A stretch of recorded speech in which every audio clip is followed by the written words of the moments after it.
Hello, everyone. Welcome to AJD Consulting Podcast, where we focus on personal and professional development. This episode here will focus on a variety of things, but specifically focusing on career pivots. So, I have a special guest here with me today, Dr. Lance Bennett. We are fairly familiar with each other. We are both associated with Rutgers University Center of Minority Serving Institutions. And so Dr. Lance will be here today to tell you all about himself. And so, how are you? I'm excited to have you here today.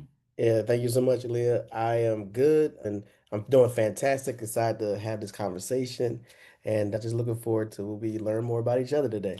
Perfect. Thank you. So, you ready to jump right in? Yes, indeed. All right. People know another job that I have is I'm a genealogist. So, Mhm.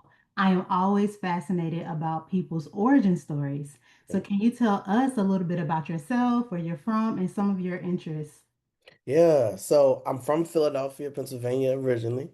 I'm a big Philadelphia Eagles fan, Super Bowl champion, Super Bowl champs. Hey, people hate on All us. right. I'm a Kansas City native, so Oh yeah, I'm not you happy. still hurt it. You still hurt it. Big Philly fan. I grew up, like I said, in Philly, but I went to a boarding school for middle school and high school. So a lot of people don't know too much that about me. The boarding school was founded in the 1800s for boys who were orphans, but then the mission evolved a little bit into people from single parent and low income households. Eventually, girls were also accepted to the school. The school played a major role in the civil rights era because originally white boys were only allowed, but through legislation and through policy changes, boys from all different backgrounds were invited to be students in the school, and then girls were also part of that process too later on. So yeah, that's how I started off. In terms of hobbies and stuff, so I'm a big reader. I love to read. I'm always reading new books that are coming out. My goal is to be a scholar for life, right? And scholar doesn't mean, in my eyes anyway, a position as much as it is a mindset and being able to be open to learning new ideas, thinking about things differently, just running through different solutions to problems. And so I love reading. It's a big thing of mine. I even have my own book club, which we could talk about in a little bit too.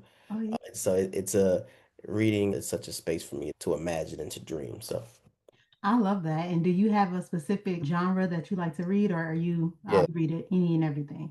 Yeah, so the genre that I read the most are, you could probably put it in sociology. Sociology books, that is probably the biggest one. I read things on education. I read books about technology that critique the social structures of all these different topics. You could put it probably in that category. One of my favorite books is a book that came out, it was either in 2023 or 2024, called Imagination by Ruha Benjamin. She's a professor at Princeton.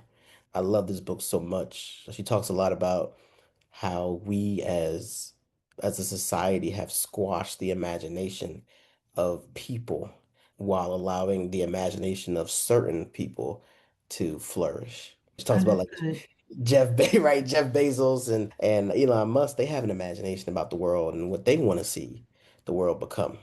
But a lot of people don't get to allow their imagination to be heard and to be manifested. So that really speaks to me and speaks to the work that I want to continue to be a part of in my career.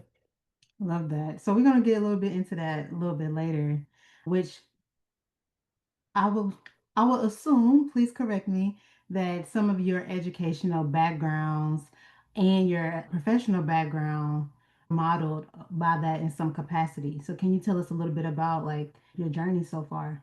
Yeah. So I started college off at Delaware County Community College in Pennsylvania. And so starting off there, I majored in communication studies. My area of communication was focused on interpersonal and organizational communication.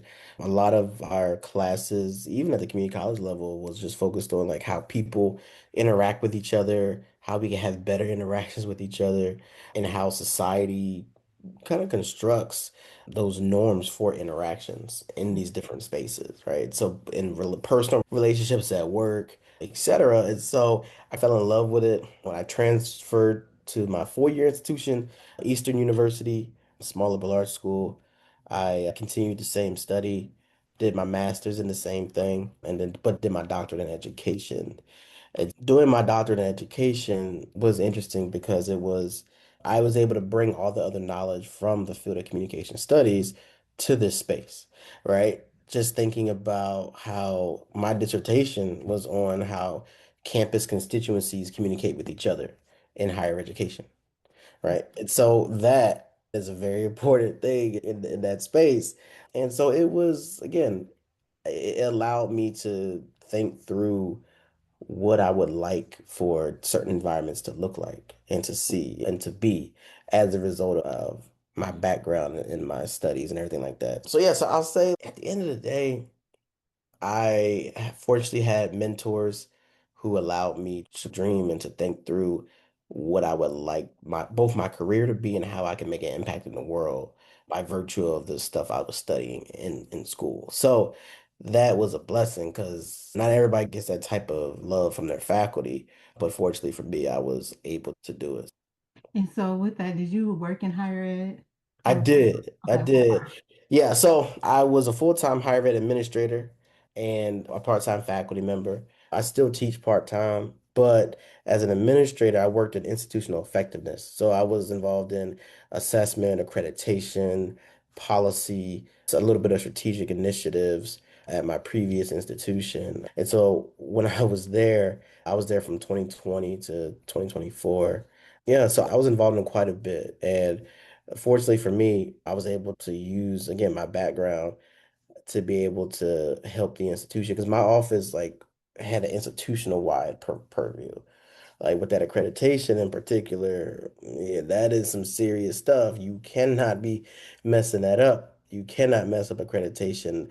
Otherwise, a lot of people suffer in the process. And so it has a big impact on every aspect of the university. But being part of that experience and being part of how to write accreditation reports and how to reassure that you're meeting your benchmarks every 5 and 10 years, it's interesting. It's like being, I think of it as like a air traffic controller in some way. mm, Like you got a lot of aspects of accreditation that you need to manage and a lot of different aspects of the work of the institution that needs to be managed within all of that and trying to get all these planes, so to speak, in line, making sure that everything runs smoothly on a daily basis is serious work, serious stuff. Because if one thing messes up, it can cause a big problem. There are a lot of different stories of situations that were avoided because we were able to intervene quickly at the institution. I can't really get into them, but there are just some things that folks do sometimes that unintentionally, like that's illegal. You can't do that. you can't ask these things. Yeah, and if something happen, if that gets out, that can cause a big issue. So we're able to put a cap on that real quick and able to in order to make sure move on. So all of that again was just valuable experience for me. And again I could talk more about just how just other experiences with strategic initiatives on campus, how that was pivotal for the work that I'm actually doing now. And so I can tell you more about that as we roll through. So I have a few questions. Yeah. So I love that you pointed out how you had different degrees Mhm. in different topics, right? Because sometimes people think their path, if you go to undergrad, you're supposed to have this major, and then if you decide to get your master's, it's supposed to be in the same major, and so on. And you and I, we have that in common because my bachelor's degree is in sociology and anthropology. Okay, When you okay. said sociology earlier, Yeah, yeah. I was like, okay, I see. But then I got my master's in higher education and Uh, getting my doctorate in education, but with the concentration in organizational leadership. And so mm, I have been able to use all of those past experiences and studies into everything that I do now and working in housing. I used to be a housing and residence life professional. Now I'm working in graduate admissions. And then in between that, worked in student access and be abroad. And so being able to bring all of those experiences into my doctoral study and just my own toolkit. I want to emphasize that like it doesn't have to be a linear path, which now I want to get into your pathway because you have such dynamic experiences and you have learned how to use them to your advantage. First, why did you transition from higher education and being a higher education administrator to now Mhm. entrepreneur? Yeah, that transition came about for a few different reasons. One, because of frustration. I'm not gonna lie about that. I was frustrated with the system as a whole. I felt like, for me, I'm a big believer in learning for learning's sake. However, that we are not in a time now where that is taking precedent. Mhm. And so a lot of what we focus on now is everything for a credential or for an upskill or a reskill or this or that. And so I felt like that was a yes, we can do skill-based education. I'm for it, but my philosophy personally is blending the two. We need people who are in businesses who have good character as well. And how we educate for that and how we support that. I believe all of it needs to go together. Yeah, I mean, we got a lot of people in businesses who don't have ethics. And so I was like, I would love to see a situation where a philosophy professor and a business professor or a tech or a computer science professor come together and like co-teach a class or something like that. I would love to see something like that. However, there's always barriers to seeing those types of visions. Some people don't see that idea, and that's okay. But I just got frustrated with status quo a little bit, and I wanted to see if there was a space in which I could see that come to life. There are different types of organizations across the country, different social impact organizations that do some related work. However, that will require me to move to take a job at those types of places. My wife was like, nah, we not moving. So I said, okay, if I can't move and this is the situation, and I do see a space here in my current area where there isn't something which I'm talking about. Maybe it might be an opportunity for me to create something. Yeah. So, long story short, in 2024, I went to the American Association for Colleges and Universities annual convention. So there, I went to a panel on startup universities. These are things that totally legitimate and they're popping up throughout the country. And Mhm. so there's some of these startup universities, there's some micro colleges, there's some ones that are a little bit more advanced scale, like Minerva University in California. There's a small micro college in New York City that I'm like, okay, this is interesting, right? So I got the idea from there. I said, okay, maybe I don't want to go that far to start a university, a whole college necessarily. Okay, but what if I could design something that kind of mimics it in the way that is a learning space for the community, I love right? that. And so that's when the kind of idea said, okay, maybe I can build something. And so that's how the pivot started. It just really started with me dreaming and imagining something else, right? We'll circle back to your favorite book. Yeah, yeah, exactly, exactly. Okay. And like Ruha Benjamin talks about, you should always imagine and dream about the worlds that don't exist yet. And I love that because yeah, like these smaller worlds to keep with the metaphor, the smaller worlds within our larger world. Yeah, there are different worlds within that, but there's some worlds that need to be created. Correct. There's some space that need to be created. And so I took that as opportunity and as a sign for me to think through and say, okay, I could do this. I could do this. And so I'm happy that we're gaining momentum as an organization and starting to build. Yeah. Thank you for that because I think that's, sorry, I'm processing because you said so many good things. First and foremost, I want to say that it is very important that we know who we are so then we know how to we know how to contribute. And so you didn't say these words, but just filling in the gaps, what is missing? And you figured out what was missing. You say, okay, I can create it. And being able to have the confidence to do because people have ideas all the time, but do they have that confidence to say, okay, I'm going to go out on my own. I'm going to quit my job. I'm going to make these changes to get this idea out of my head. So when I look at your story and you being the founder of the People's Institute for the Common Good, Like that's a nonprofit organization, and even getting a nonprofit is not an easy task. So Yeah. can you go walk us down just the how did you come up with the name, Yeah. the process for starting a nonprofit foundation? Yeah, so the name really came about because ChatGPT helped me out, not gonna lie. ChatGPT helped. But I was thinking through, I was like, okay, our common good is something that I really am about, just as a principle. And so I was like, okay, I want to combine that word with something that is for the people. How do I do it? How do I can so I played with a set of names. And I'm like, and my wife was helpful too. She was like, okay, I like that, but not that, this part of it, but not that part of it. And how do we blend it and make it work? And so it took maybe about a few weeks to of some serious thinking to come up with a name. Yeah, it's but like even within that, as I'm trying to come up with a name, there was one name that I was interested in that I was like, but then I go Google it.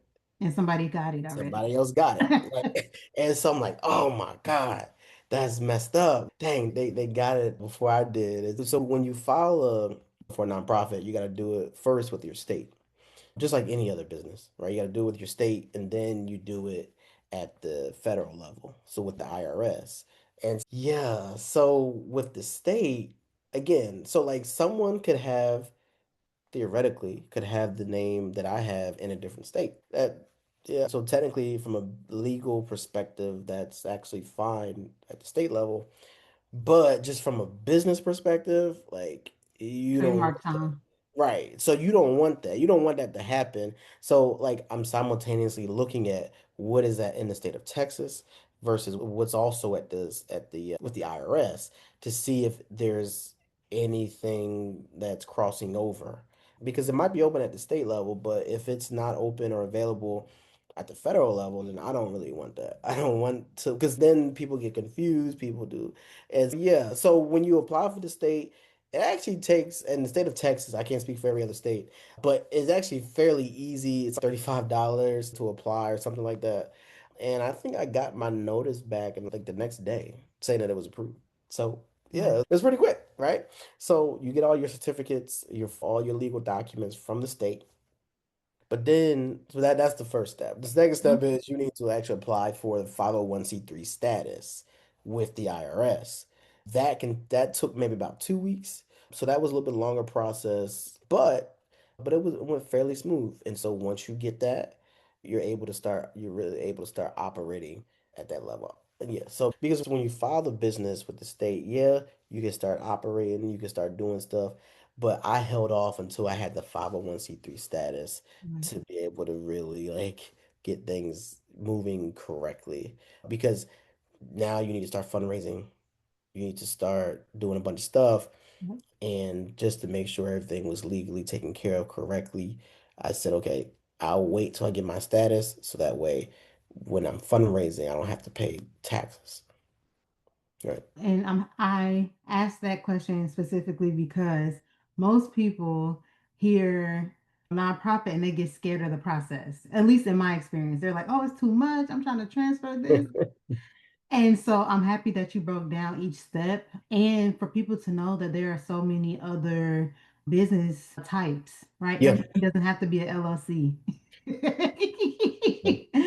Listen, I'm tired of telling people, I'm tired of seeing people on social media talking about go get an LLC, go get an LLC. Yeah, it's all fine and good, but like you gotta there's some stuff associated with that. Like you need to pay taxes on that money that you earn. Mhm. And depending on the type of stuff, and sometimes you might need to pay taxes every quarter, like from the earnings from your business. And the good thing about a nonprofit, though, and even then, there are different types, Right. other different types of business types that you can apply for whatever idea you have. It just depends on what's best suited for the type of work you're doing. People think nonprofits can't make money. That's actually like the total opposite of it, right? Nonprofits make money all the time. And like even for my organization, yeah, we make money. We have events that we sell tickets to, right? Yeah. But it's a lot about the intention behind the money that you make. Right. That's really what it's about. It's about the intention. Yeah, like nonprofits have Some of them, not all of them, have a lot of reserve funds in their accounts, right?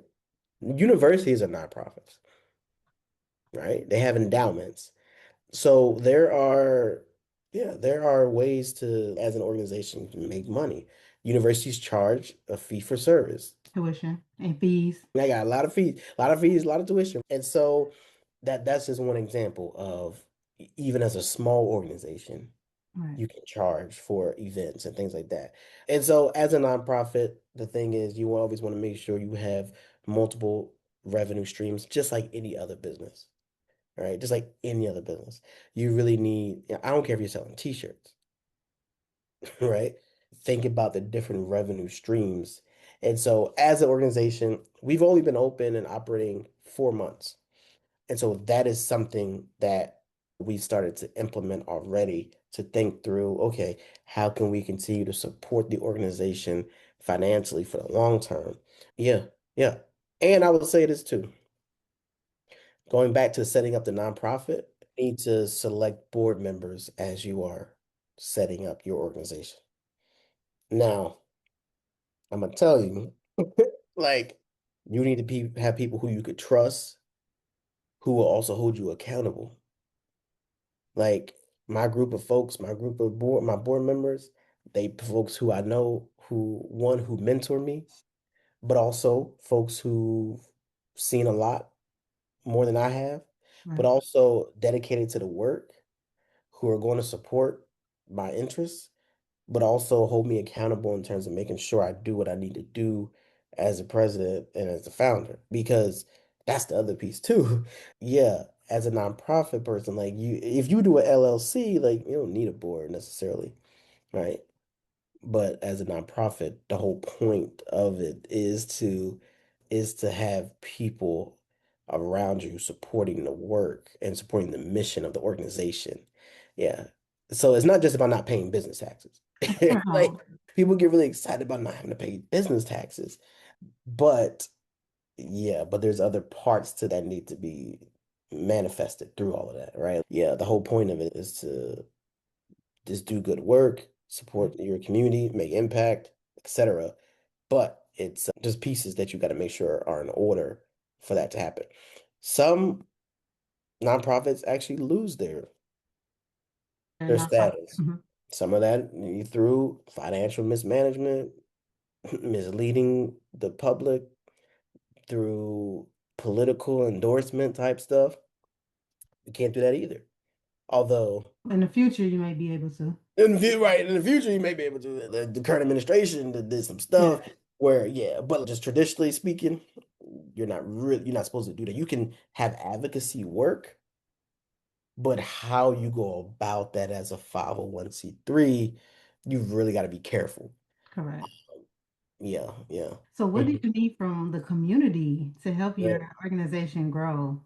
Yeah, so the biggest thing that we do and need from the community is just support for our initiatives, right? So one of the things we do every month is Lunch and Learn series. And so these Lunch and Learns are a space for folks to come together to learn during the middle of the week, and it'll be on a variety of topics. Right. It's for the month of July, we had a public policy strategist come and talk about certain state and federal policies that have gone through the legislative cycle. And so there are a lot of things that have gone through this year. Some of the noise in the echo chamber may have distracted us from some of that. And so for me, I know I wanted to invite this public policy strategist from Dallas to be able to just talk about these different things and how it affects us all. Right. And so that was for July. For August, we have Dr. Mary Beth Gassman. She's going to be talking about the ongoing legacy of HBCUs and her work that she's done over time to support that.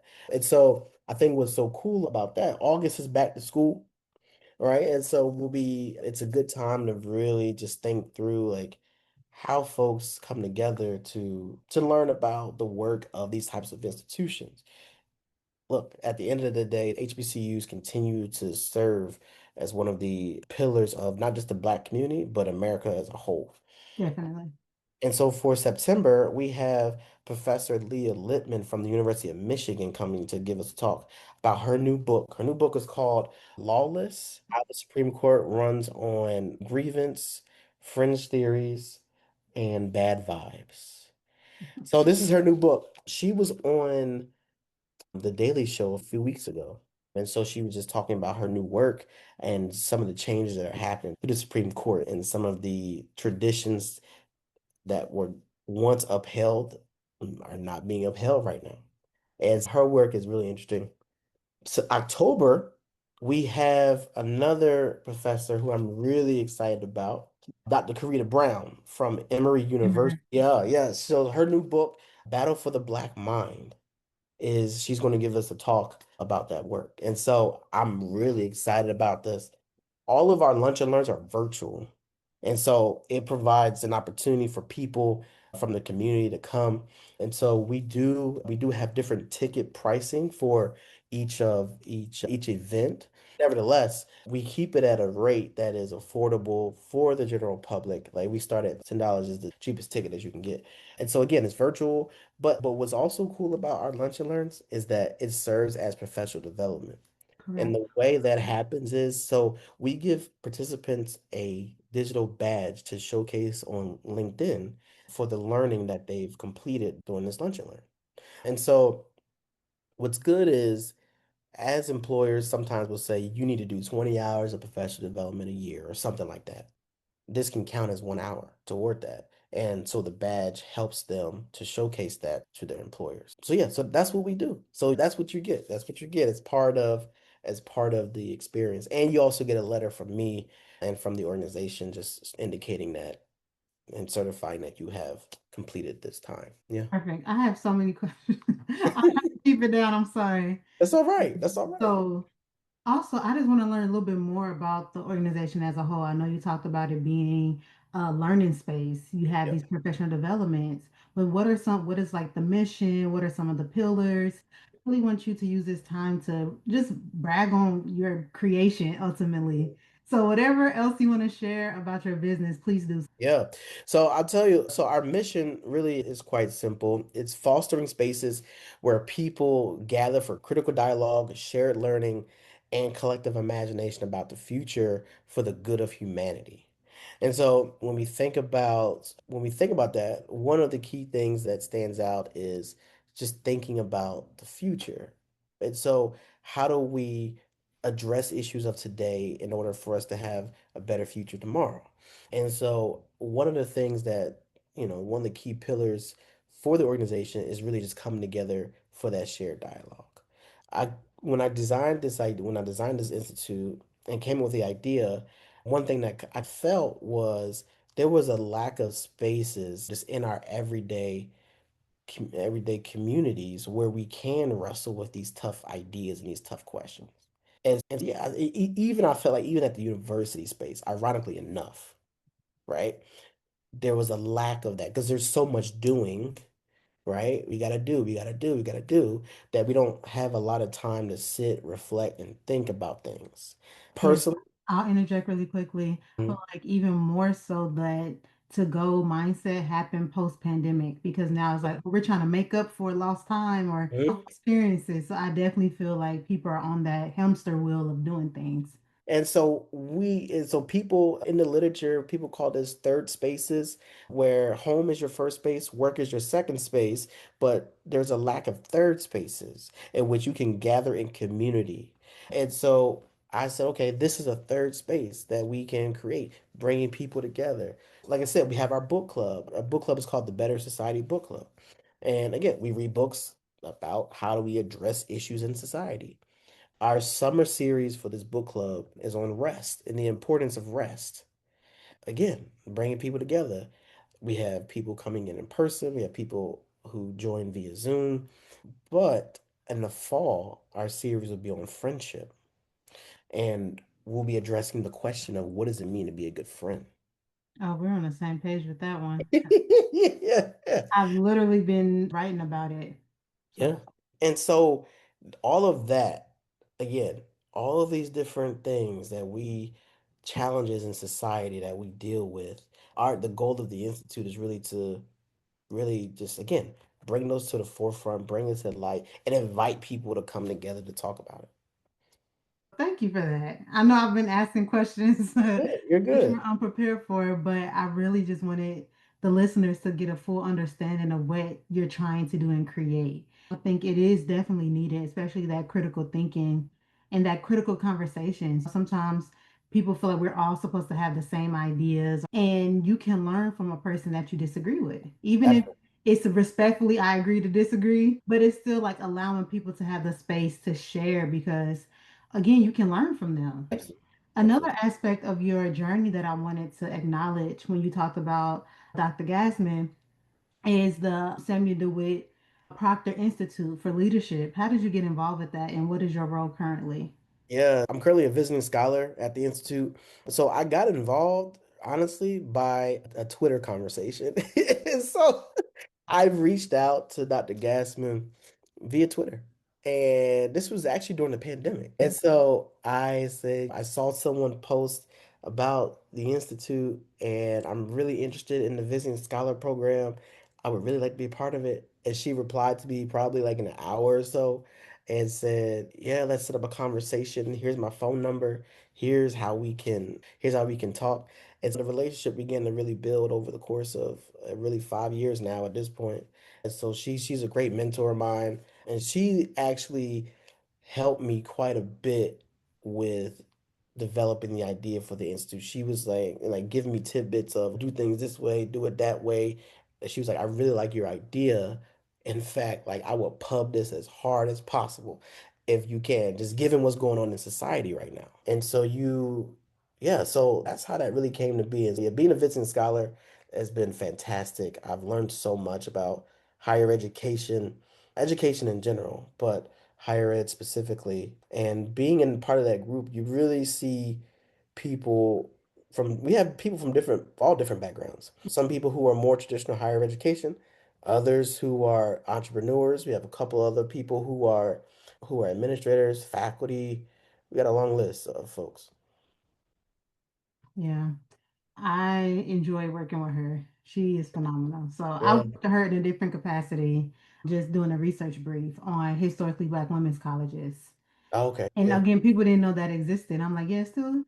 I'm in college and Bennett College. So I wanted to Right. really highlight that. So that's where my introduction, and I've always done studies on historically Black colleges, and they were like, you have to include her. She is the go-to person. Your literature has to include her in some capacity. Absolutely. Absolutely. And transitioning into more about your entrepreneurship and just entrepreneurship in general, what are some of your like greatest accomplishments and challenges as you're building your institute?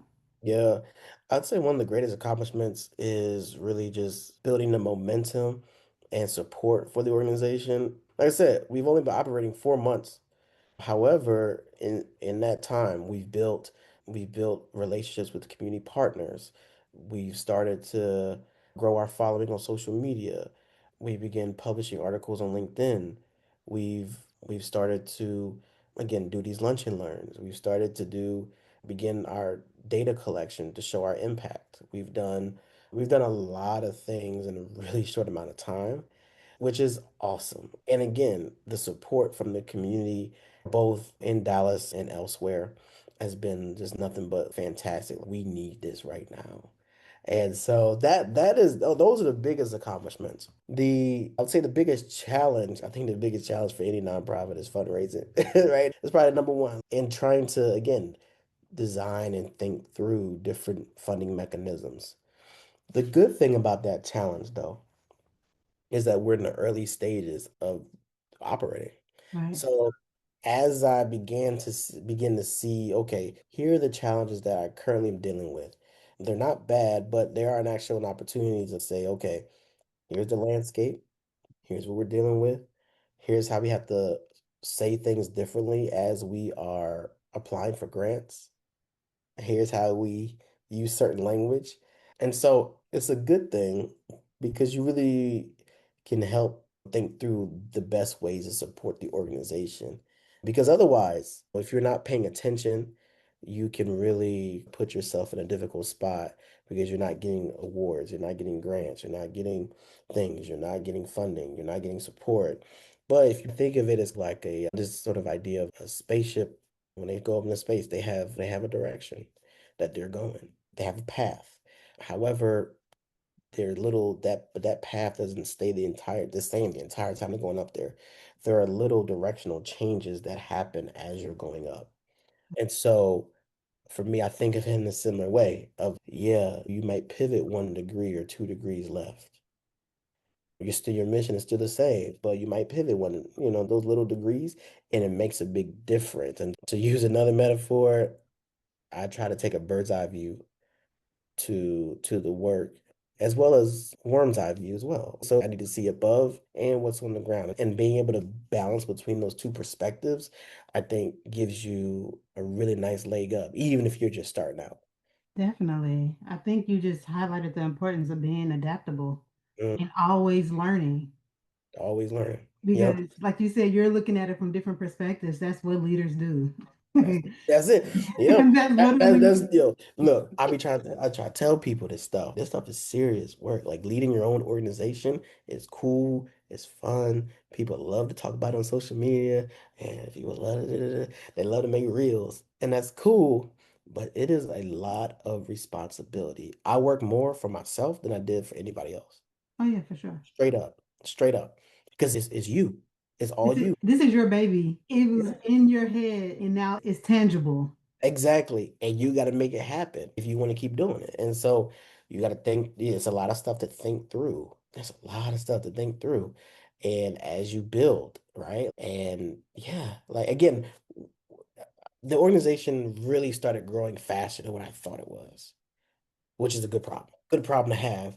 But it's, oh shoot, now I gotta think Catch up. through, right? Think through like what's the next phase of it because we've been getting so much interest because like how do we keep growing it in a way that is both sustainable, smart, and focused, right? Because the thing is you don't want an organization to overextend itself.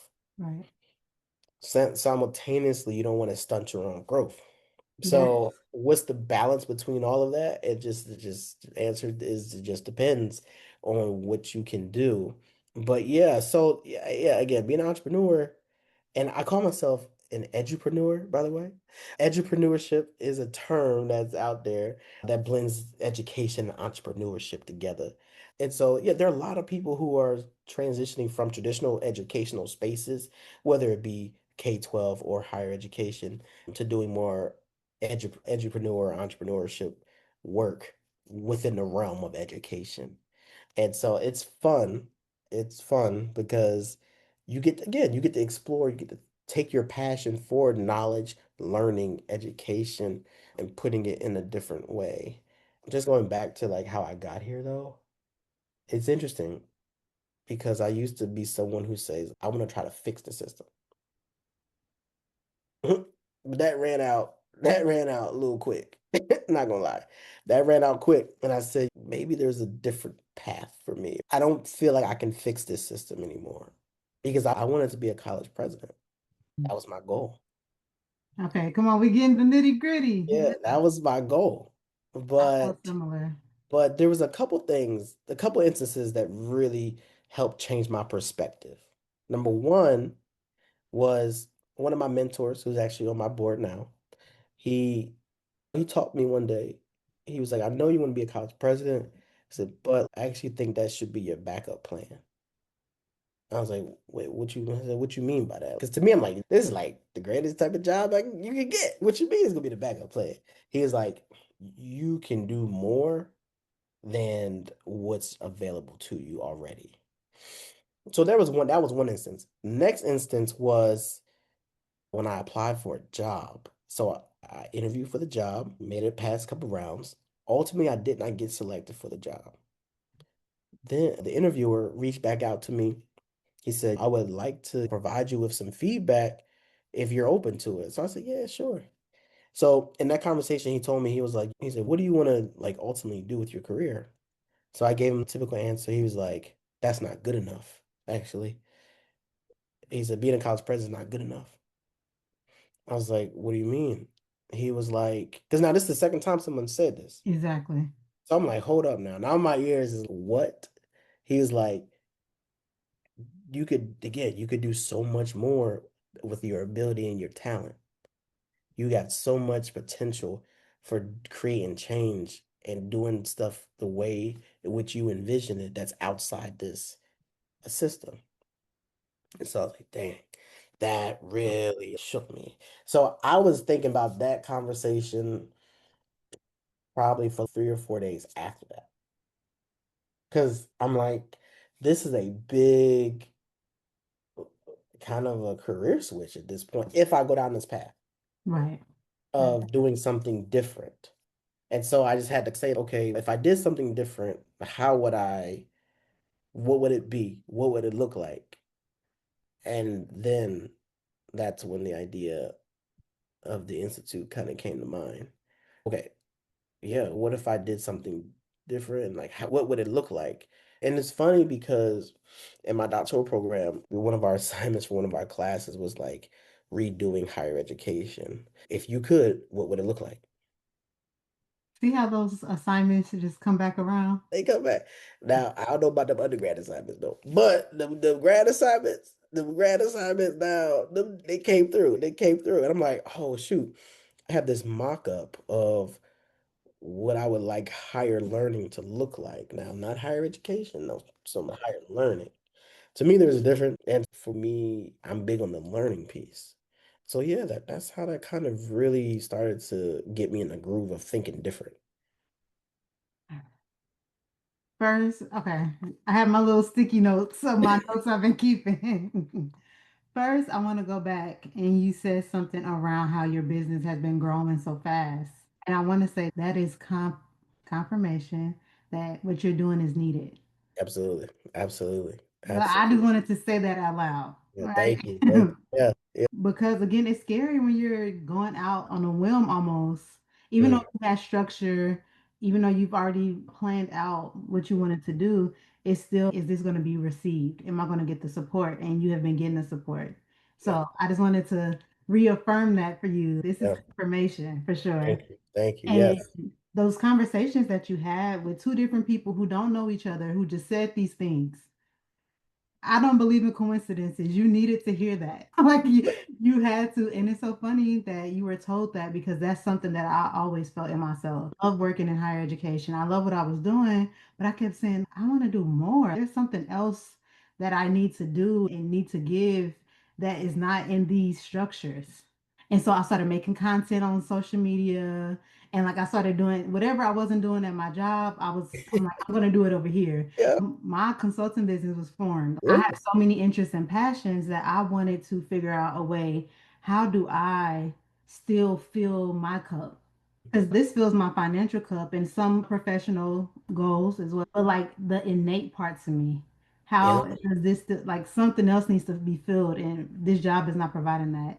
And so I'm happy that you're finding that for you and it's going to Yeah. continue to grow and you're going to continue to have partnerships and even you reaching out to me to do this is a Yeah. part of that networking. I'm Absolutely. excited as you could tell. Yeah, thank you. Thank you. Yeah. Yeah, I was definitely nervous for when I first launched this because yeah, I was like, dang, how will people perceive this? That was a question I had for myself.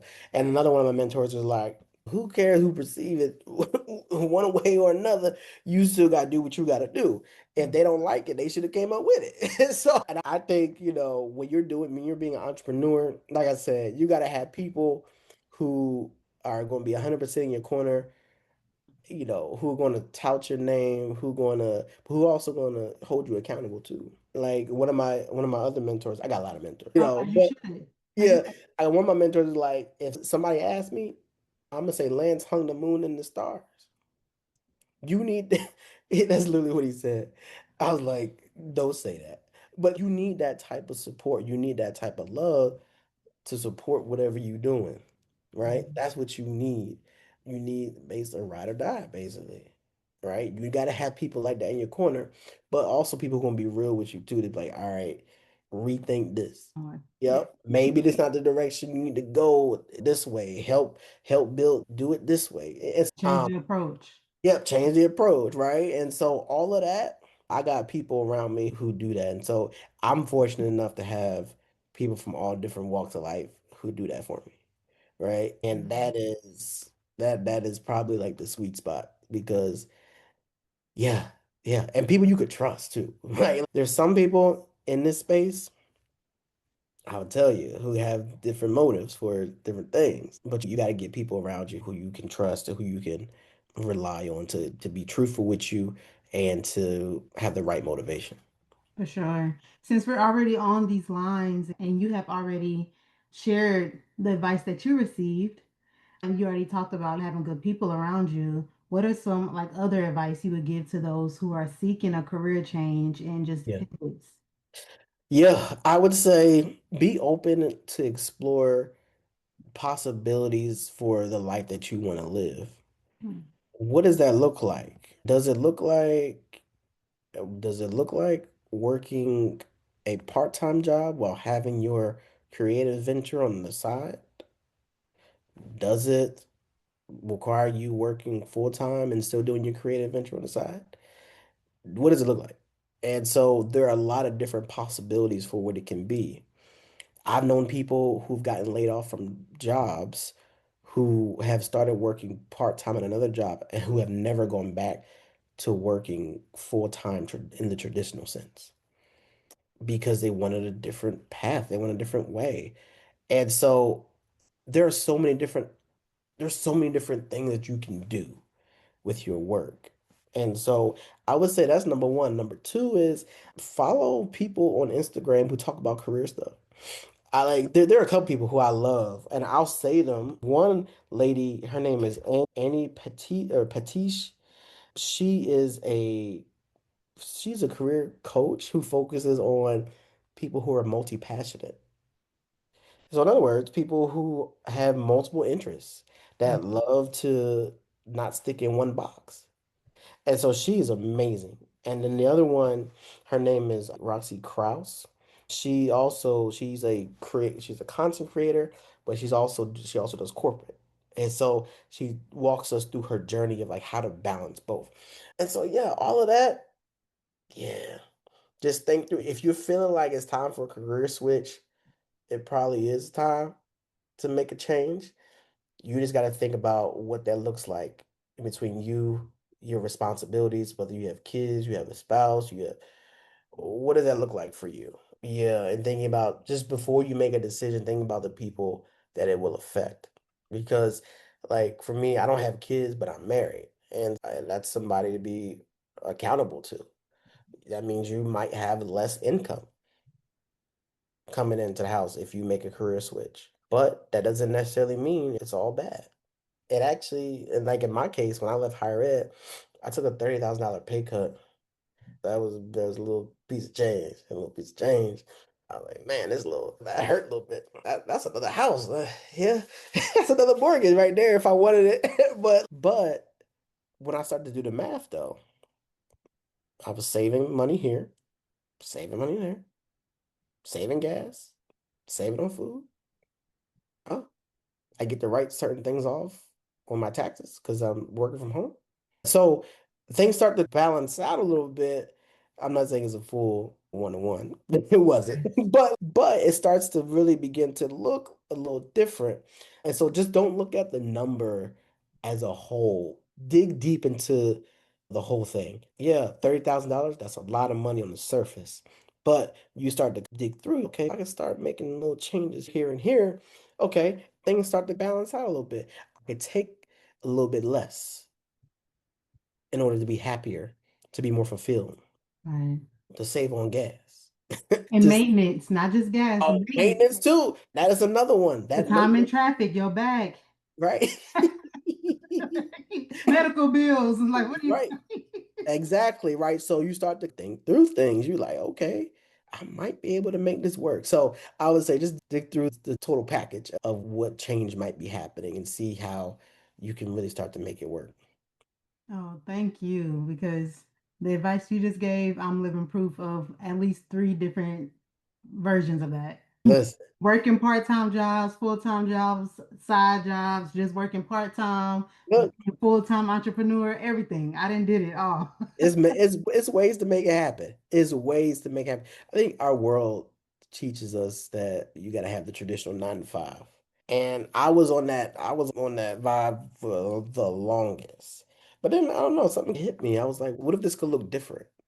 Like, again, that curiosity piece and that imagination piece really sticks with me because I'm like, what if I did this a little bit different? What could work be for me? What if I don't want to go to work at 8 a.m. every day? Sometimes I like working at 10 p.m. Sometimes I like working at 5, starting at 5 p.m. Sometimes I'm more productive in different phases of the day, which is actually, I think, scientifically proven.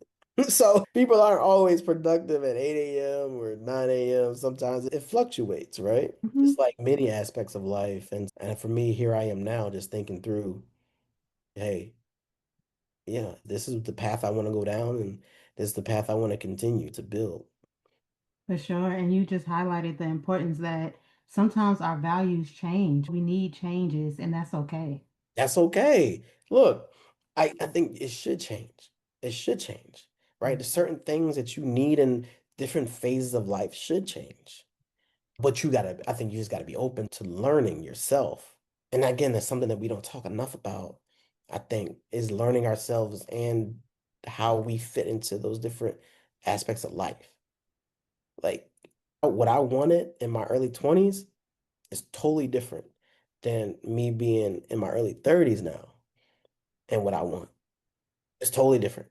It's totally different, right? It looks different.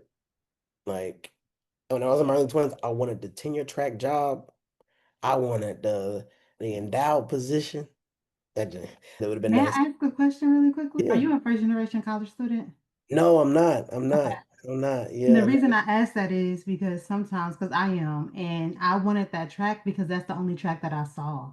Mm, So that lack of exposure to even other possibilities. mm, I'm the first in my family to go to college. Okay, now I'm looking at my professors like, okay, I can't turn to my parents. Now, what's mm, next? Like, after mm. I graduate college, what's next? They're like, oh, you go to grad school. Okay, get to grad school. Okay, after grad school, what's next? I'm Right. asking, like, I don't know. I'm just Yeah. seeing what I see and asking. I'm asking questions because I was curious. Yeah. I'm Yeah. just listening to what they told me to do. But see, like when I was in grad school, that's what I was told to do. Oh, there we go. And so those folks were, many of them anyway, were probably first generation and whose mentors in grad school told them to do the same thing. And so the narrative gets passed on, right? And so that's what I thought I was going to do. And I also wanted it too. I genuinely wanted it. I was like, being a professor would be amazing. You get to learn all day, you get to write all day, you get to teach, you get to interact with your campus. I still, even to this day, I still feel like one of the most sacred places on earth is a college campus. Like there's just something about it, and I love the campus community. And so I was like, this is it. If I could have this life forever, this would be good. So I genuinely wanted it. However, I think, I don't know, it just isn't the only thing that you can do. You can create what I desired in other spaces too, right? Yeah. Yeah, you can mimic that in other spaces and have it look in a similar way. I love the fact like professors don't have a traditional clock that they operate on. They don't have to be at their desk from 9 to 5. I love that aspect of it. That's actually probably one of the greatest perks of being a faculty member. You get to come and go as you please, so to speak. But like, In that yeah, meantime, you got to be publishing, doing service. yeah, doing all of that. But so I said, so again, this was me thinking through with my institute. Okay, again, there's certain prototypes of different things in different environments that I like. Okay, how can I take what I like and build over here? And so, how can I take what's good and leave what's not good? And Right? so, yeah, and I'm like, okay, here we go. Here we go. Now I feel again with this institute, I could be a scholar forever. I'm still learning. I get to set my own schedule. And I do many of the same things. I still write, I still publish, but I don't have the pressure of the tenure clock. That's all. You I still have other building pressures. partnerships. Yep, I got other pressures now though, but it just looks different and it feels different. Yeah, in a more like natural and freeing way.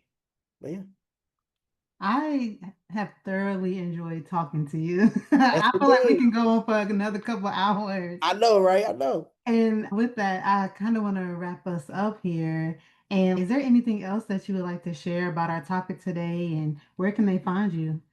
Yeah, so you can find us on Instagram and LinkedIn. Instagram at Institute for Common Good, and then on LinkedIn, the People's Institute for the Common Good.